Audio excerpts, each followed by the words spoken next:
Hi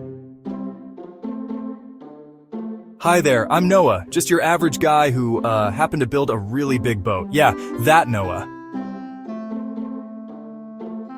The world wasn't in great shape back then. People were selfish, unkind, and, well, let's just say God wasn't too happy about it.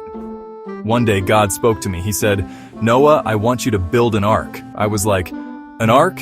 You mean like a really, really big boat?" So I got to work. My family helped, but boy, did the neighbors think we were crazy. Noah's lost his marbles, they'd say.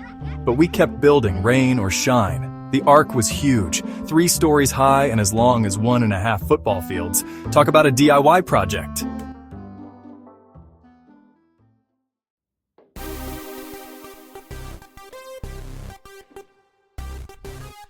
Then came the tricky part, getting all the animals on board. You wouldn't believe how hard it is to get a giraffe up a ramp. The elephants were a bit of a squeeze. And don't get me started on the sloths. They took forever. But the penguins? They were having the time of their lives sliding down the ramp.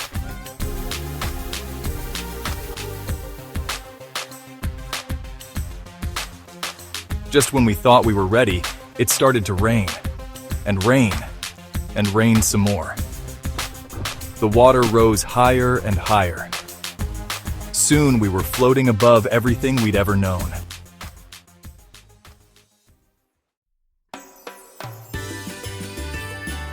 Life on the Ark was interesting. Imagine being stuck in a floating zoo for 40 days and 40 nights. The lions and the lambs had to learn to get along. It was like one big, slightly damp family reunion. The camels were a bit grumpy about all the water. "We're desert animals," they'd complain. And the skunks? Let's just say we were glad they were on the lower deck.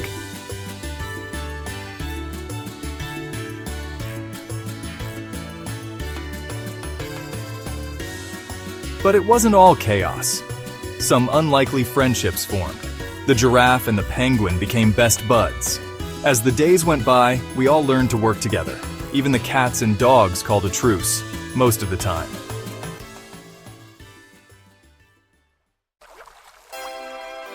Finally, I sent out a dove to look for dry land. When it came back with nothing, we waited. I sent it out again, and this time it returned with an olive branch. We knew our journey was almost over. The ark came to rest on top of a mountain. Talk about a view!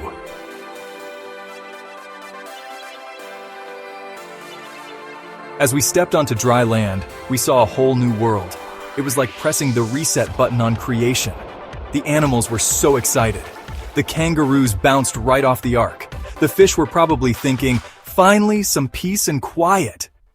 And then we saw it. A beautiful rainbow stretching across the sky. God's promise that He'd never flood the entire world again. It was breathtaking. All those colors painting the sky, a symbol of hope after the storm. In that moment, I realized something important. This wasn't just an end to our journey, it was a new beginning for all of us. So remember, no matter how stormy life gets, there's always hope for a brighter tomorrow. Just keep your eyes open for those rainbows in life. This is Noah signing off. Remember to be kind, have faith, and always look for the rainbows in life. Oh, and if anyone needs tips on ark building or animal wrangling, you know where to find me.